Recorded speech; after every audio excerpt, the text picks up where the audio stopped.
dernier dimanche. Voilà, encore une fois, c'est José qui va prêcher. Toujours la même chose. Année après année, nous avançons et nous vivons tout le temps pareil. Tous les dimanches, on vient au culte. À 8 heures pour certains, on est là. À d'autres, c'est à 10 heures.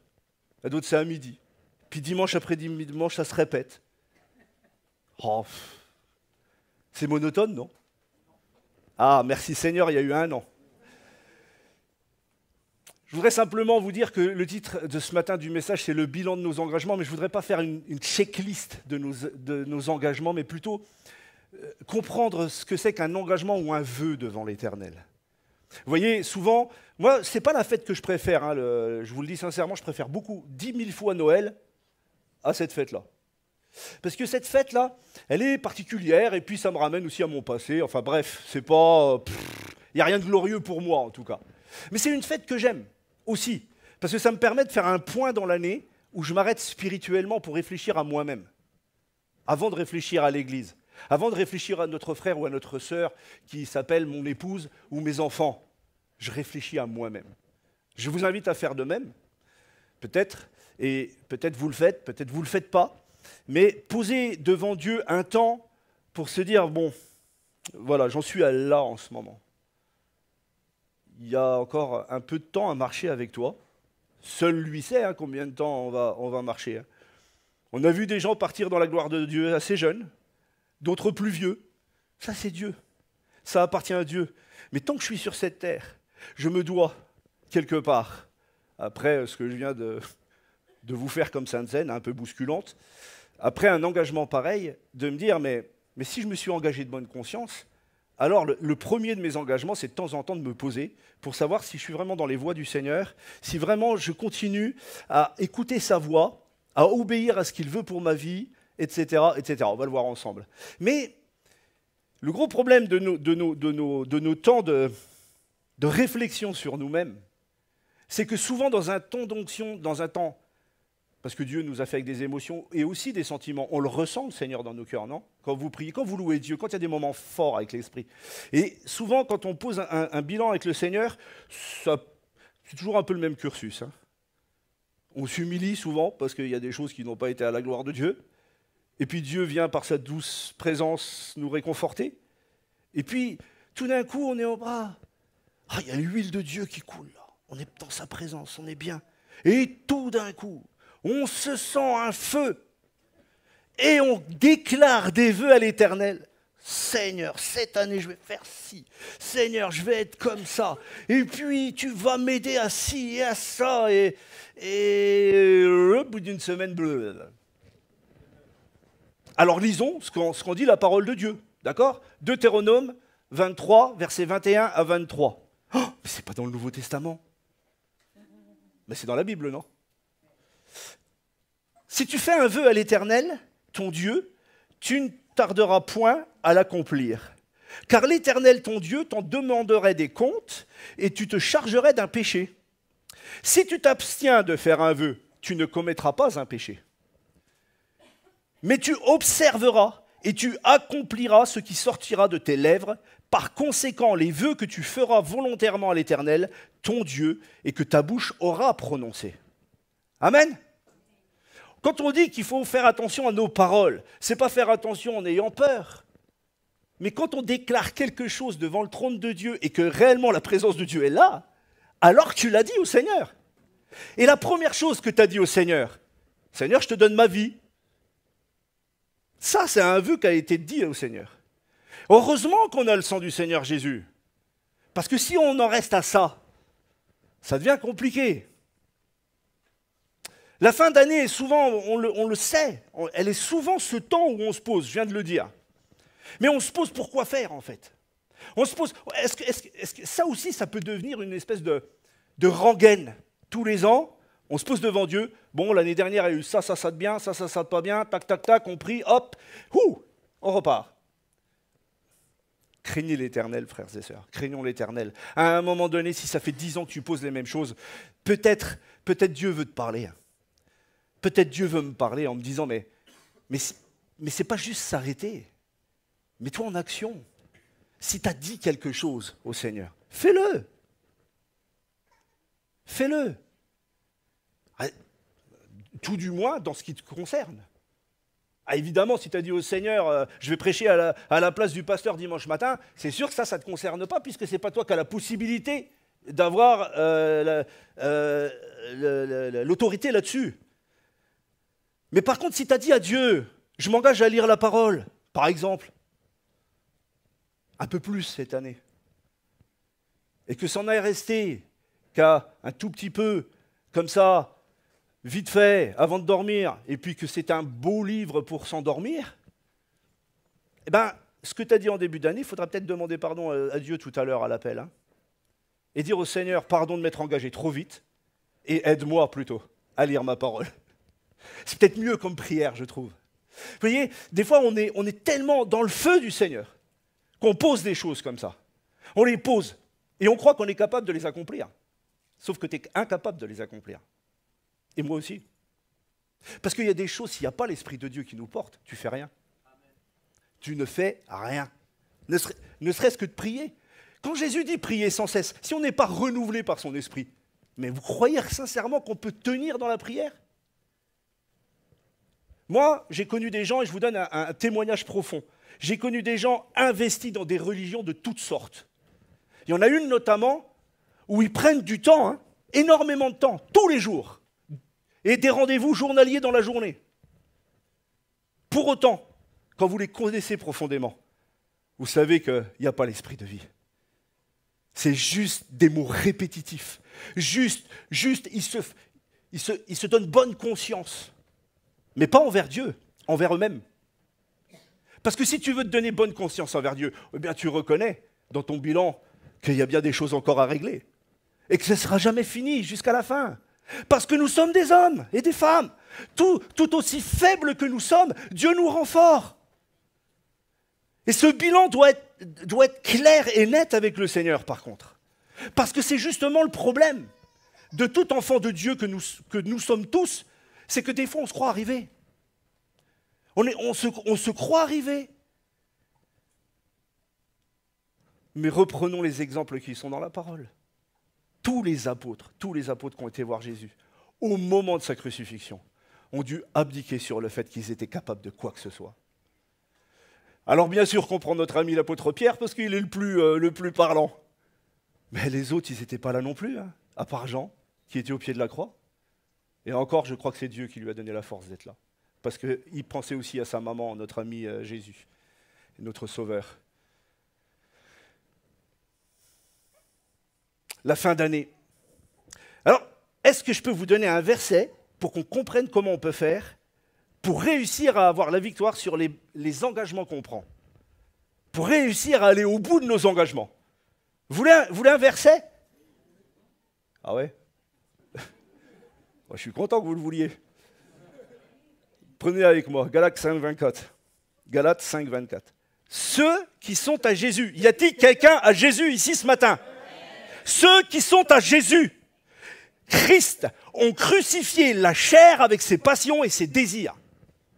Voilà la vraie recette pour réussir à aller de l'avant dans tous nos engagements spirituels. Tu veux avoir la victoire, il faut réussir à demander au Seigneur de nous aider à avoir cette victoire-là. Parce que qu'est-ce qui fait qu'on n'arrive pas à aller au bout de nos engagements? Eh bien, c'est parce que notre chair nous tire vers le bas.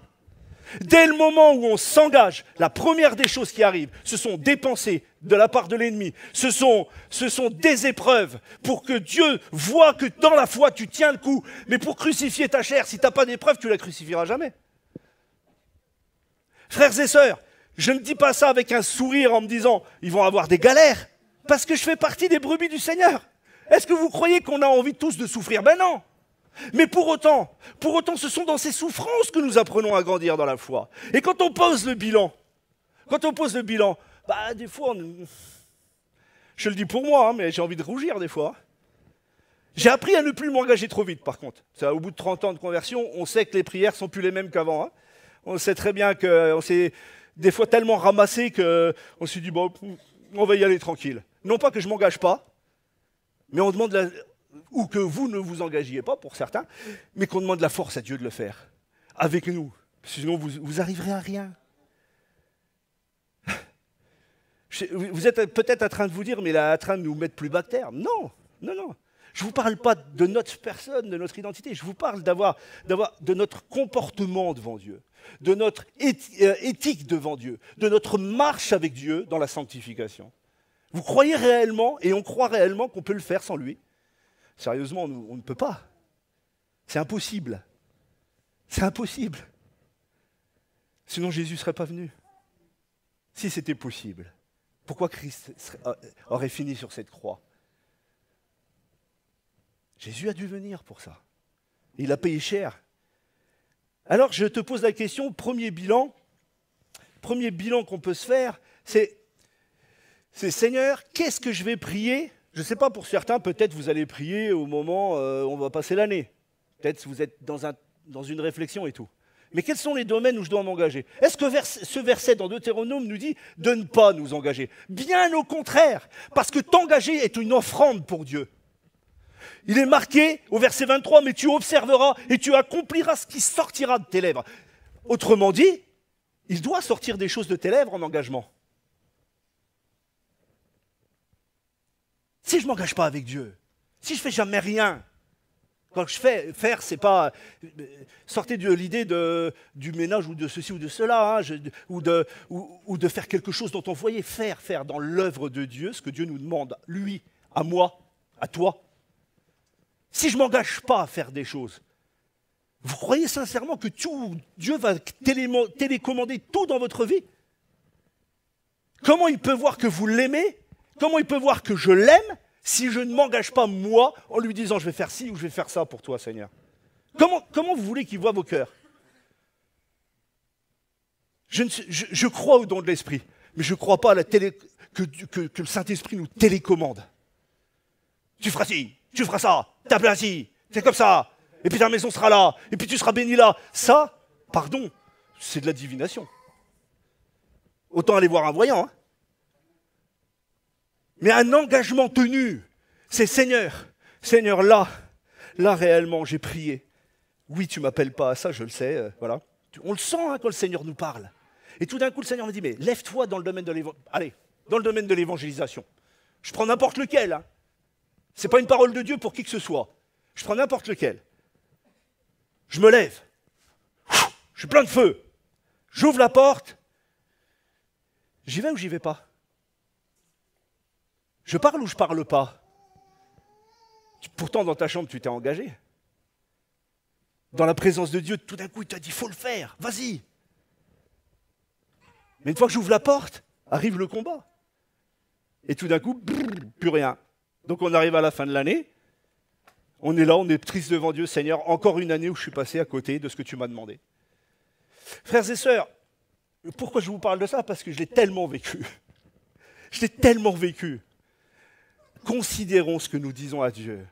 Considérons ce que nous disons à Dieu. Il entend. Et mieux encore, il écoute. Il écoute ce que tu as dit. Donc, par conséquent, les vœux que tu feras volontairement à l'Éternel, ton Dieu, que ta bouche aura prononcés, alors accomplis-les, observe-les. Demande la force à Dieu de les tenir. Dans quoi tu veux t'engager cette année? Dans le domaine du couple? Ça fait longtemps que vous marchez en parallèle. Et vous savez que vous pourrez reprendre une vie avec Dieu. Mais engage-toi. Fais-le. Dans le domaine de tes enfants. Pourquoi tu pries? Pour que tes enfants aient une belle vie? Pour qu'ils soient bien éduqués? Pour qu'ils aient une belle maison, beaucoup de confort? Pour que tout ça, c'est très très bon comme sujet de prière. Mais si dans ta prière, il n'y a pas le fait de prier pour son âme, pour qu'il se convertisse, tous ces sujets-là ne servent à rien. Parce que quelqu'un qui est dans le confort non converti, il sera juste un matérialiste. C'est comme ça que ça s'appelle. Quelqu'un qui aime Jésus, eh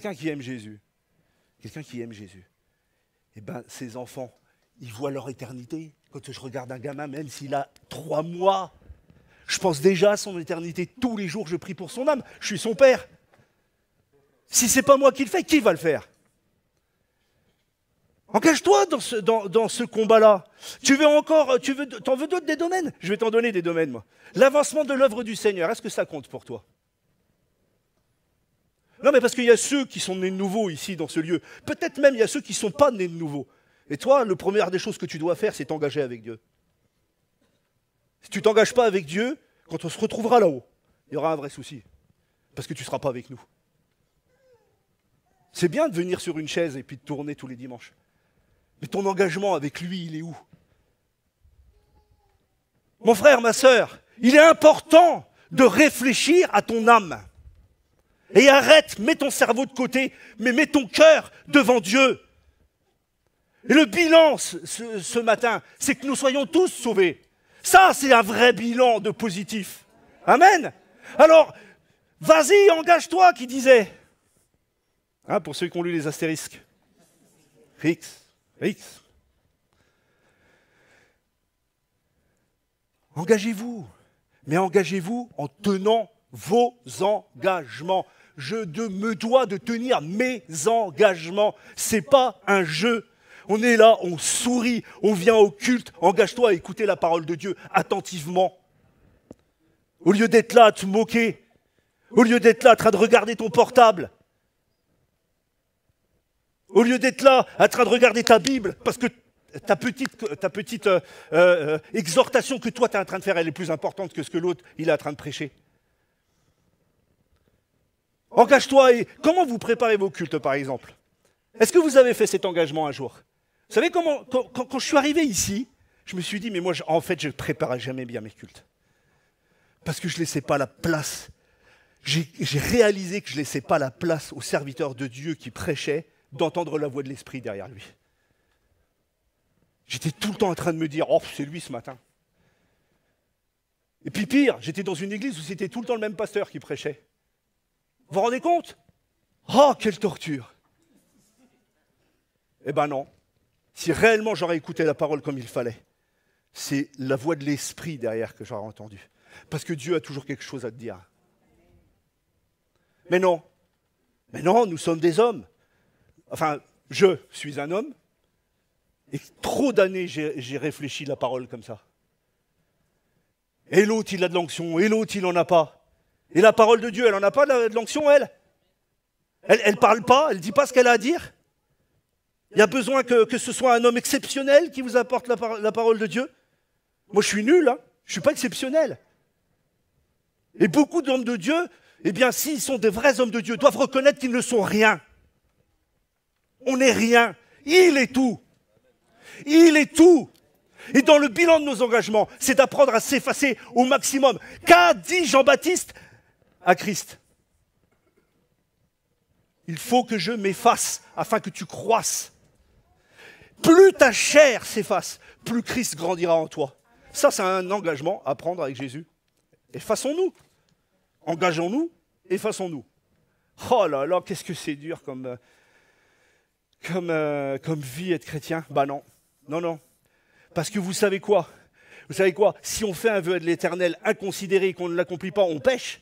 Mais la grâce de Dieu et la bonne nouvelle ce matin, c'est que Jésus ne nous en tient pas rigueur. 1 Jean 1,9 nous dit, si nous confessons nos péchés, il est fidèle et juste pour nous les pardonner et nous purifier de toute iniquité. Pas nous purifier, mais nous purifier, pardon, de toute iniquité. Je suis désolé, c'est un peu dans le feu de l'action. Mais c'est vrai.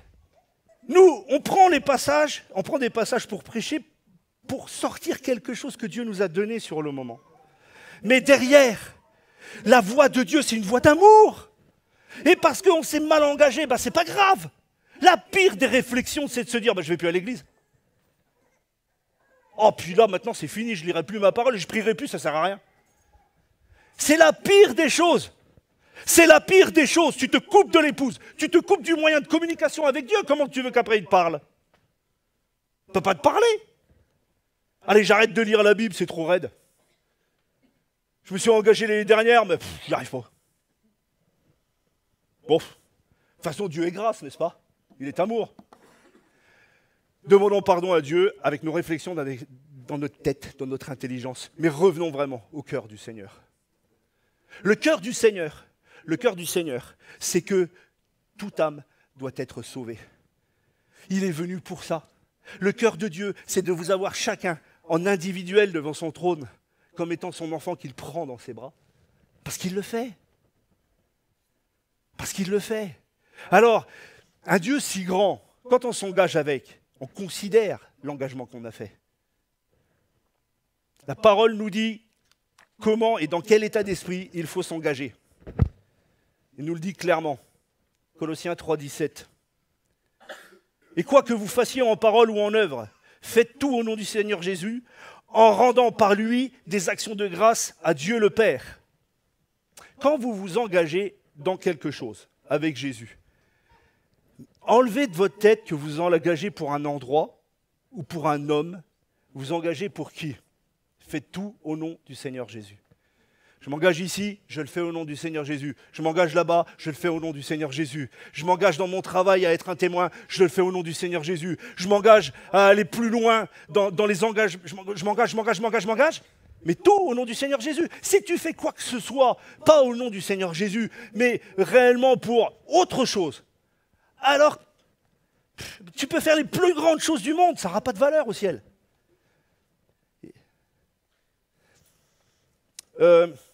Comment il s'appelle celui, attendez, celui qui est mort, là, l'évangéliste qui passait avec des temps, Billy Graham. Billy Graham avait, dans son église, et je l'ai déjà raconté ça, il avait une petite dame d'un certain âge qui priait tous les jours pour lui. Tous les jours. Elle le suivait dans toutes ses campagnes d'évangélisation pour être en intercession. On ne l'a jamais vu sur l'estrade. Jamais. Jamais, jamais, jamais. Dans la fin de sa vie, Billy Graham a eu un songe une nuit, où il arrivait au ciel, il y avait deux couronnes, une grande et une petite. Et le Seigneur le fait entrer dans le ciel et lui dit, voici ta couronne, la petite. Oh, Billy Graham, il a la petite couronne. Des millions de gens sont venus au salut grâce à lui. Il a annoncé l'évangile sur TF1 à 20h. Un homme de Dieu d'exception. Mais c'est Dieu qui voulait lui parler ce jour-là. Et il dit, mais Seigneur, pardonne-moi, mais pour qui est la couronne? Il dit ça dans son songe. Ben c'est pour, je ne sais pas, on va l'appeler Marguerite, puisque je ne la connais pas. C'est pour Marguerite qui a prié tous les jours pour toi, qui t'a suivi dans l'ombre. Peut-être même que tu n'as fait aucun cas d'elle. C'est pour elle la couronne. Vous voyez comment Dieu, dans les engagements pris, tout d'un coup, l'Esprit de Dieu a révélé à cet homme de Dieu l'engagement qu'avait pris cette femme toute sa vie. Frères et sœurs, pourquoi je parle de ça? Parce que s'engager pour le Seigneur, ce n'est pas juste une petite chose. C'est une réalité de vos vies. Quand tu as dit « je prends le baptême », est-ce que réellement tu as réalisé que le Seigneur te demande de vivre une vie que lui te demande? Déjà dans ses principes qu'il pose dans la parole, et puis après, entre guillemets, hein, qu'on aime bien, on est chrétien, on prend des termes bibliques, toutes ces œuvres prédestinées d'avance, mais ça c'est dans son royaume. Il ne faut pas se défausser, c'est dans son royaume. Et le bilan de notre engagement aujourd'hui, le bilan de notre engagement doit appartenir au Seigneur Jésus. Est-ce qu'il est toujours le même qu'au jour de ton baptême? Déjà, un pasteur un jour prêchait sur cette estrade. J'ai été repris, quelque part ça m'a fait réfléchir parce qu'il a dit, mais s'il est le même que le jour de ton baptême, c'est déjà pas normal. Parce que si ça fait 30 ans que tu marches et qu'il est le même que le jour de ton baptême, ton engagement, il n'a pas beaucoup bougé. Hein.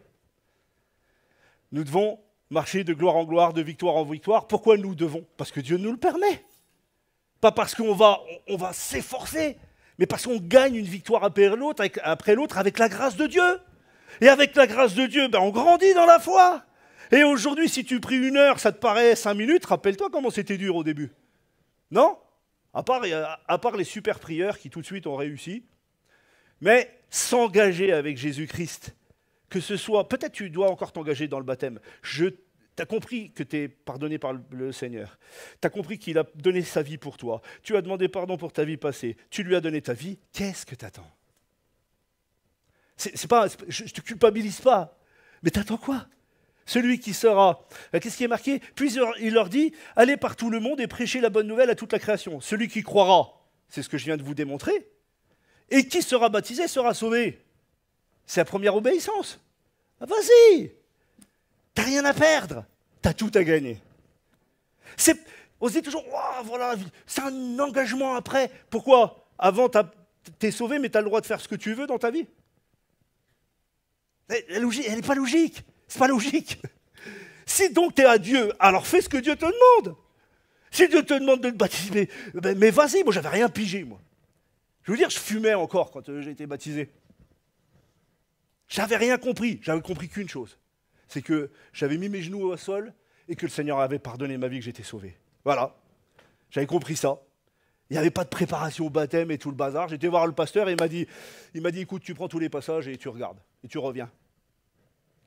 Bah déjà, j'avais du mal à lire ma Bible, alors prendre tous les passages qui concernaient le baptême, j'ai pris celui-là, puis je suis venu le revoir. Et il m'a posé 3 questions. Il m'a dit, t'as donné ta vie à Jésus? Est-ce que Dieu t'a sauvé? Vous savez, quelqu'un qui est sauvé, il le sait. Il sait le jour où Dieu est rentré dans son cœur. Je ne peux pas vous dire ça avec des mots, mais il sait le jour où il s'est senti pécheur, et il sait l'engagement qu'il a pris. Il n'a pas pris un engagement à la légère. Il n'a pas pris un engagement devant l'église parce qu'il fallait aller dans l'eau.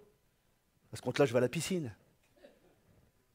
Il a pris un engagement devant Dieu parce qu'il a donné sa vie, là. Lui, elle. Donc j'ai donné ma vie, mais j'attends plus. Je signe le contrat. Comme disait le père Peter Schmidt, Papa Jean, il disait, on signe le contrat. Le baptême, c'est on signe le contrat. Et comme on le sait, des fois le contrat, bah voilà, il y a un contrat de travail, il y a des choses à faire et tout, puis on n'obéit pas toujours parfaitement. Mais Dieu va bénir et va t'emmener plus loin. Mon frère, ma sœur, s'il y a un engagement à faire cette année et que tu ne l'as pas fait, fais-le. Et à ceux qui sont baptisés comme moi depuis des années. Bah, la question c'est, où j'en suis dans mon engagement?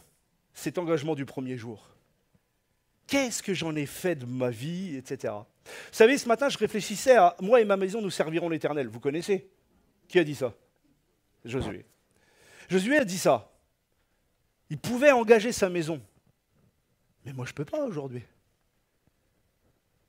Moi, je ne peux pas engager ma maison. Moi, je servirai l'Éternel.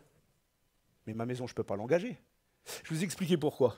Parce qu'aujourd'hui, l'Esprit a été répandu sur toute chair. Et tu ne peux pas engager ta maison. Tu peux t'engager toi. Et tu ne peux engager ta maison qu'à vivre selon des préceptes qui sont selon la parole de Dieu. Mais tu ne peux pas engager les cœurs de ceux qui sont dans ta maison. Il n'y a qu'eux qui ont la possibilité ou d'aller à Dieu, de ne pas y aller. Donc, moi et ma maison, nous servirons l'Éternel. Je peux le dire aujourd'hui, parce qu'ils ont décidé de s'engager. Mais s'ils n'ont pas décidé de s'engager, je ne peux pas le dire. Je peux le croire comme une promesse. Je peux avoir la foi, mais je ne peux pas le déclarer. Je ne peux le déclarer que si tous se sont engagés à servir Dieu. Amen? Oui ou non? Et pourquoi Josué pouvait le faire? Parce qu'il savait que sa maison servait Dieu. Ce n'était pas juste des paroles de foi, c'était une réalité. C'est à la fin de sa vie qu'il dit ça, pas au début. Il a engagé sa maison quand il était déjà dans ses vieux jours. Parce qu'il voyait le résultat de tous ceux qui se sont engagés avec Dieu. Car la responsabilité des engagements ne revient qu'à une seule personne, toi-même. Le Seigneur, cette année, m'engage par exemple, peut m'amener à m'engager dans le domaine de la prière et du jeûne. Enfin, de la prière et du jeûne. Des fois, ça va avec. Je sais que, voilà, on n'est pas spécialement une église qui jeûne beaucoup, etc. De toute façon, ce n'est pas un concours. Mais c'est plutôt l'état de cœur, l'état d'esprit qu'on a dans notre cœur. Est-ce que je veux m'engager dans la prière? Est-ce que je veux m'engager plus loin à parler avec Dieu, de prier sans cesse, etc. Eh bien, quand on pose un programme au Seigneur, il faut le tenir. Quel est ton programme pour Dieu? Quand on n'en pose pas, on ne pêche pas. Mais si j'ai dit au Seigneur, alors cette année, je vais redoubler, ça fait x2, fais-le, hein. Tu l'as dit. Vous savez, quand on parle au Seigneur, on ne pose pas des choses comme ça à la légère. Il faut bien réfléchir. Le Seigneur lui-même nous invite à se poser, à réfléchir à la dépense quand on a un projet. Et pourquoi ça ne serait pas le cas pour les projets spirituels? De se poser dans la prière tranquillement, dire Seigneur, est-ce que tu valides ma demande? Alors quand on s'engage avec le Seigneur, alors il faut y aller. Aujourd'hui on a la grâce parce que Dieu cherche des adorateurs en esprit et en vérité. Donc rien que ça, si tu es dans la louange, etc., tu es déjà dans le mouvement du Seigneur, etc. Mais pour autant, est-ce que parce que nous avons mis en place un système d'adoration et de louange, nous sommes dans la prière? Ah, c'est plus large que ça, vous êtes d'accord avec moi? Pardon, quand je dis que ça, c'est énorme, puisque Dieu cherche des adorateurs en esprit et en vérité. Mais le domaine de la prière, dans l'engagement de la prière, va plus loin. Déjà, tu vas commencer à prier pour toi-même. On disait tout à l'heure que pour réussir à tenir nos engagements, c'est de crucifier la chair. Ben là, en voilà un bon sujet de prière. Seigneur, aide-moi à crucifier ma chair. Ça, il y a un temps de prière tous les jours, je pense, à avoir chacun d'entre nous, parce que on se laisse trop aller. Si on laisse la chair faire, on se laissera aller, c'est obligé. Ça coûte au départ. Mais après, ça devient du miel, la parole de Dieu. Non? C'est pas ce que la Bible nous dit. La paix de l'homme, c'est important. Vous savez, des fois, on n'est pas en paix parce qu'on a dit des choses à Dieu et on ne les fait pas. Alors le Seigneur, il dit, bon, bah, j'ai un petit peu le secoué pour qu'il revienne à ce qu'il m'a dit. Il m'a dit, je te donne toute ma vie. Il m'a dit, Seigneur, je parlerai de toi. Seigneur, je serai cet enfant de Dieu qui glorifiera ton nom. Je serai celui qui portera ta lumière. C'est ce que Dieu attend de nous. Mais pour autant, il faut être clair avec nous-mêmes. Ce n'est pas toujours simple. On a besoin de Dieu. Est-ce que vous vous rappelez de la parabole du juge inique? Vous savez, cette femme qui vient l'embêter, il est marqué que cet homme n'aimait pas Dieu, que ce juge n'était pas avec Dieu.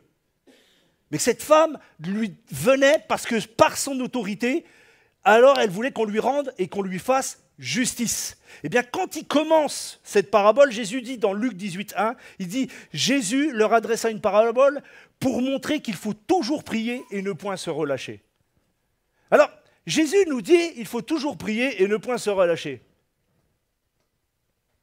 Vous êtes d'accord avec moi? Jésus l'a dit. C'est pas nous, c'est pas ni vous ni moi, c'est lui qui le dit. Si Jésus le dit, c'est notre Sauveur et notre Seigneur. Alors je dis, Seigneur, je vais m'engager dans la prière et j'y vais, à fond. Bah, je vais parler pour moi. Hein. Je peux vous assurer que les premières fois, point se relâcher. Je vais vous dire franchement, je me suis converti un mercredi soir, enfin, j'ai reçu la guérison de la délivrance de ma toxicomanie un mercredi soir. 1 an après, je me suis converti. Pendant toute l'année, j'ai quasiment pas prié. Quand je me suis converti, j'ai compris qu'il fallait prier et point se relâcher. Je suis allé dans ma chambre après, et je m'en rappelle très bien, après un jour de l'an, où j'avais dit au Seigneur, cette année, je me mets dans la prière. Bon, je devais avoir 1 an et demi de conversion, ou 1 an, quelque chose comme ça. J'ai ouvert la porte de ma chambre, j'ai fermé la porte de ma chambre, je me suis agenouillé comme ça au bord du lit. Seigneur, et là je commence à chanter, prier en langue et tout, et après je fais 3-4 sujets de prière et tout, hop, j'arrête, je regarde ma montre, j'avais l'impression d'avoir prié 1 heure, ça faisait 5 minutes. J'ai dit déjà? Et je m'accusais, purée. J'entendais des frères qui disaient, ouais, moi je prie 1 heure tous les jours. C'était une montagne pour moi. Je dis, mais ils font comment? Et puis petit à petit, quand tu as le rendez-vous qui arrive, tout d'un coup, ça passe à 15 minutes. Et tout d'un coup, le Seigneur te décapsule. T'arrêtes de t'accuser déjà. Parce que tu pries pas à la montre, tu pries avec le cœur. Et plus tu pries avec le cœur, plus tu prieras. Ça sera naturel, ça viendra tout seul. Et puis à la fin, on a besoin de ça. Si on ne prie pas, on est mal. Et je vais même vous dire, si tu veux aller loin, si tu veux t'engager avec Dieu, si tu veux servir Dieu, attends-toi à passer des nuits, des fois où il te demande de te lever pour prier. Et ça va arriver. Et tu pourras te réjouir parce que tu vas être dégoûté parce que ça va être dur de sortir du lit, mais pendant la nuit, la visitation de Dieu, quand tu vas obéir à sa voix, parce qu'il te veut en prière. Waouh! Ça m'est arrivé toute la semaine, c'est pour ça que j'en parle. J'arrive pas à dormir, à un moment donné, j'ouvre les yeux, c'est pas possible, quoi. Dormeur comme je suis d'habitude, non, c'est pas ça. mais si tu n'arrives pas à dormir et que tu tournes en rond dans ton lit, peut-être si tu te poses et que tu fais silence devant Dieu, peut-être il est en train de te dire, mais lève-toi, va prier. Et tout d'un coup, quand tu commences à prier, tout d'un coup, Dieu te révèle les choses. Et tu commences à prier pour des gens que des fois, tu n'y pensais même plus. Et tout d'un coup, le Seigneur te visite. Engagez-vous dans ce domaine-là. Mais le Seigneur ne le fera pas à ta place. Il ne se lèvera pas pour toi pour prier. Par contre, il va susciter les vraies prières dans ton cœur. Quand je dis lève-toi, ça ne veut pas dire la nuit, hein, ça peut être le jour aussi. Lève-toi, c'est une figure de style. Hein, allons-y, engageons-nous. Le Seigneur m'engage aussi à la lecture de sa parole, et je m'arrêterai là-dessus, il y aurait quelques points encore à dire. Je ne voudrais pas parler de l'engagement pratique, je voudrais vraiment parler de l'engagement spirituel. Parce que je crois que celui qui comprend les choses spirituellement avec Dieu, après il s'engage pour l'œuvre de Dieu. Moi je le pense. Et si tu as compris les choses spirituelles et tu fais rien dans la maison de Dieu, alors tu as un problème. Ça sera toujours dans mon cœur et dans ma tête, personne ne me l'enlèvera. La lecture de la parole, est-ce que c'est un engagement pour toi? Alors, si j'ai eu du mal à prier, alors j'ai encore plus eu du mal à lire ma Bible. Proverbe 13 nous dit « Celui qui méprise la parole se perd, mais celui qui craint les préceptes est récompensé. » Alors, au départ, ce proverbe est plus pour notre vie, mais il y a un sens profond avec la parole elle-même. Je crois réellement que celui qui s'engage à lire la parole s'engage à la méditer de deux façons. La première, c'est par la lecture. Avec l'Esprit de Dieu, bien évidemment, j'espère que je n'ai pas besoin de le rajouter. Ça en fait partie, puisqu'on a parlé de la conversion. Mais quand je lis la parole, Dieu me parle. C'est sa façon de communiquer avec nous. C'est la seule chose, la première chose où Dieu peut me parler en intimité, c'est quand je médite la parole moi-même. Alors, engageons-nous. Mais alors, je peux vous assurer, et je prends mon témoignage volontairement, que quand je me suis converti, j'ai mis au moins 10 ans avant de lire la Bible. J'y arrivais pas. C'était une horreur. J'ouvrais la Bible. Déjà, je sortais d'une vie pas... bon, je ne lisais pas des romans à l'appel déjà, donc la lecture, c'était pas trop mon truc. Et puis après, le pasteur, il n'arrêtait pas de dire, mais lisez la parole. Engagez-vous à lire la parole, Dieu va vous parler, etc. Et moi, j'ouvrais la parole de Dieu, purée. Puis alors, quand je tombais sur les chroniques ou les Lévitiques et tous les bazars là, c'est pas possible, quoi. C'est quoi ce livre? Et à chaque fois, je l'ouvrais, j'avais un combat. Mais je vais vous dire, à un moment donné, je me demandais si c'était normal comme enfant de Dieu, moi, par rapport à ça. Et puis tout d'un coup, je sais pas, il y a quelque chose qui s'est créé dans mon cœur, et aujourd'hui, je sais pourquoi ça s'est créé. Parce que la parole vient de ce qu'on entend. Non, la foi, pardon. Ah, excusez-moi, il y a le hamster qui faisait marche à l'envers, là. La foi vient de ce qu'on entend. Et ce qu'on entend vient de la parole de Christ. Mais pour l'entendre, il faut que quelqu'un la dise. Et comme on était dans une église où on entendait des messages tous les jours quasiment, eh bien, la parole de Dieu a fait son effet, l'Esprit de Dieu a fait son effet.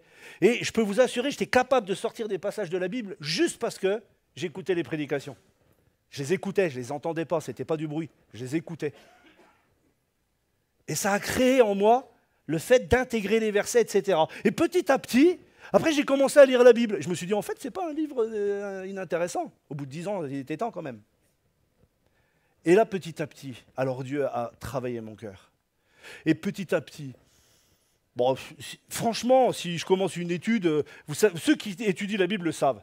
Ça part tellement, c'est tellement large et ça finit jamais que on part, c'est passionnant.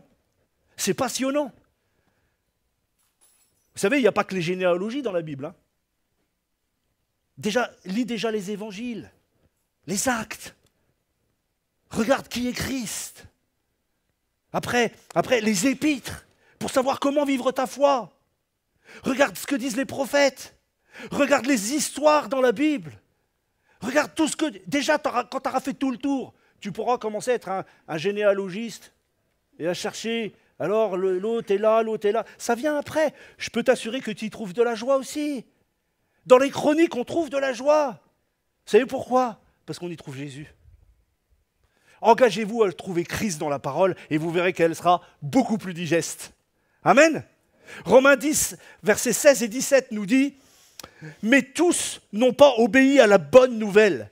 Aussi Ésaïe dit-il, « Seigneur, qui a cru à notre prédication ?» Ainsi, la foi vient de ce qu'on entend, et ce qu'on entend vient de la parole de Christ. Ne négligez pas, frères et sœurs, ne négligeons pas la parole dans notre vie. C'est important, c'est là que Dieu va nous parler et il va nous transformer. Alors, si j'ai quelque chose à parler au niveau des bilans, je ne peux pas engager l'Église à ma place, chaque cœur est devant le Seigneur ce matin.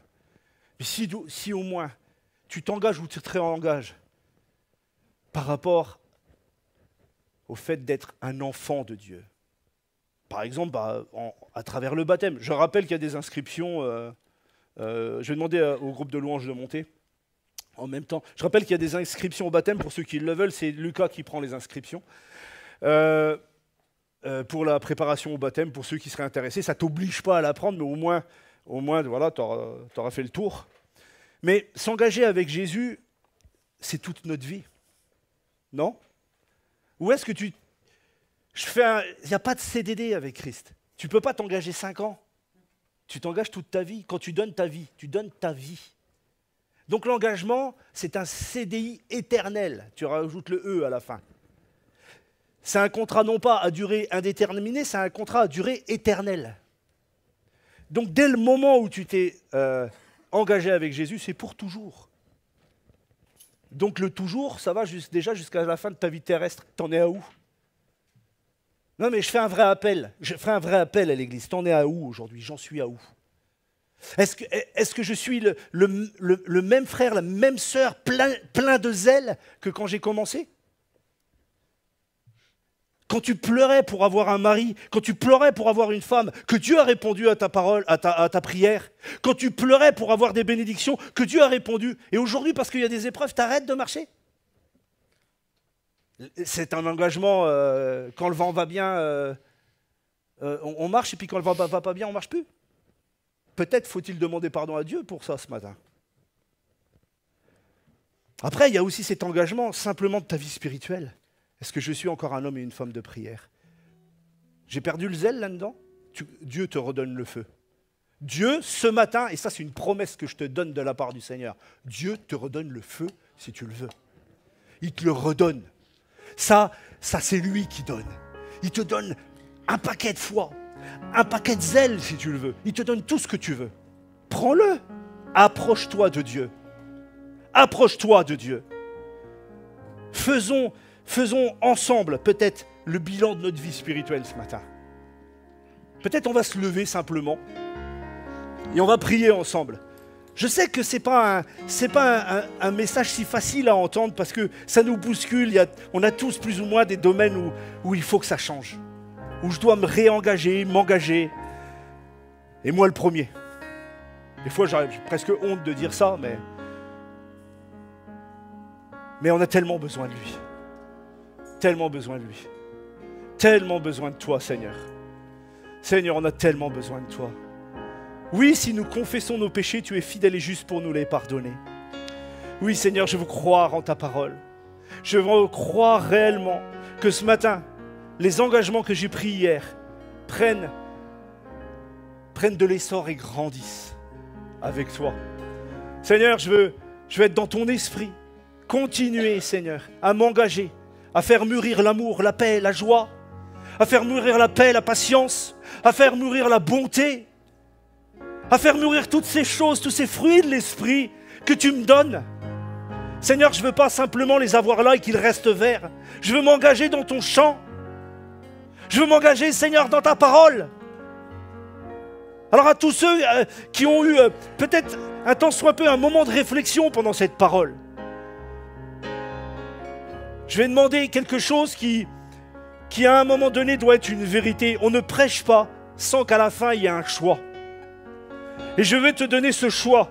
Veux-tu t'engager pour Christ dans ta vie? Veux-tu te réengager ce matin? En demandant, on va demander pardon pour ce qui s'est passé, pour l'année qui est passée, pour les temps qui sont passés. Mais veux-tu t'engager? Veux-tu te réengager? Alors pour cela, personne ne regarde à droite à gauche, hein. Personne ne regarde son frère ou sa sœur, ça ne concerne que nous. Pour cela, je t'inviterai. Et je vais le faire moi, parce que j'ai aucune honte à le faire. À me réengager devant toi, Seigneur, ce matin. À m'engager avec toi ce matin. À tous ceux qui se sentent appelés par le Seigneur. Je vous demanderai de lever vos mains. En ce moment même, les yeux sont fermés. Et même si tu n'oses pas lever ta main, et que dans ton cœur, tu élèves cette prière avec nous, prends un engagement. Prends un engagement, mais un engagement où il va être ton roc, où c'est lui qui va te faire tenir. Où c'est pas par tes propres forces, mais c'est par son esprit que nous avons la victoire.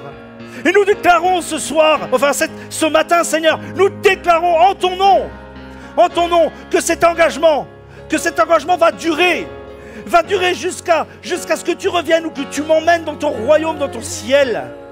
Au nom de Jésus, Seigneur, nous te demandons pardon pour cette année passée, pour ce qui n'a pas été, Seigneur, accompli dans les vœux. Et dans le bilan que nous ferons, les engagements que nous reprendrons, Seigneur Jésus. Eh bien, Seigneur, nous comptons sur toi. Nous comptons sur toi. Nous comptons sur toi. Oh, à toi la gloire, Jésus. Merci, mon Dieu. Amen. Amen. Amen. N'oublions pas, faisons tout de bon cœur comme pour le Seigneur et non pour des hommes. Amen. Gloire à Dieu. Soyez bénis. On va chanter et on va louer notre Dieu pour terminer ce dernier dimanche de l'année et que le Seigneur vous bénisse.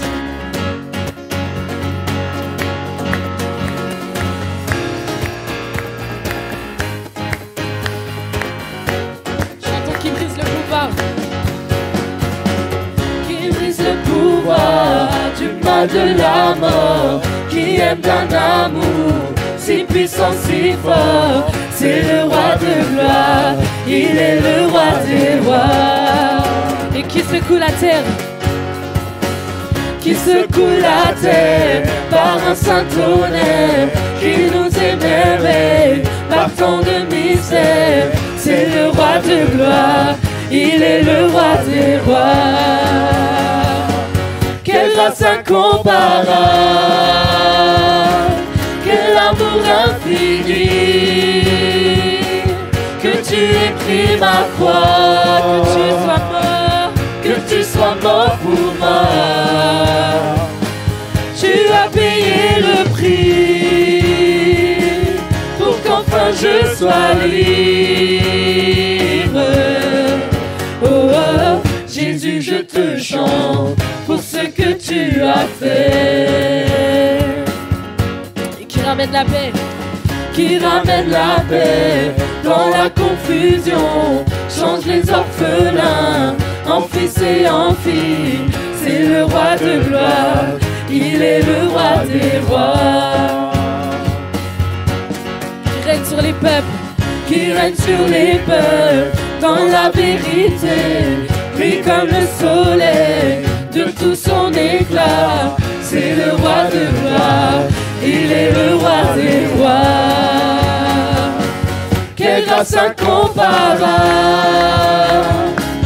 quel amour infini, que tu aies pris ma croix, que tu sois mort pour moi. Tu as payé le prix pour qu'enfin je sois libre. Oh, oh, Jésus, je te chante pour ce que tu as fait. Et chantons digne est l'agneau. Digne est l'agneau immolé, digne est le roi vainqueur sur la la mort. Tu es l'agneau immolé. Tu es le roi vainqueur sur la mort. Tu es l'agneau immolé. Tu es le roi vainqueur sur la dernière fois. Tu es l'agneau immolé. Tu es le roi vainqueur sur la mort. Quelle grâce incomparable, quel amour infini, que tu aies pris ma croix, que tu sois mort pour moi. Tu as payé le prix, pour qu'enfin je sois libre. Oh, oh, oh, Jésus, je te chante pour ce que tu as fait. Jésus, je te chante. Oh, oh, oh, Jésus, je te chante pour ce que tu as fait.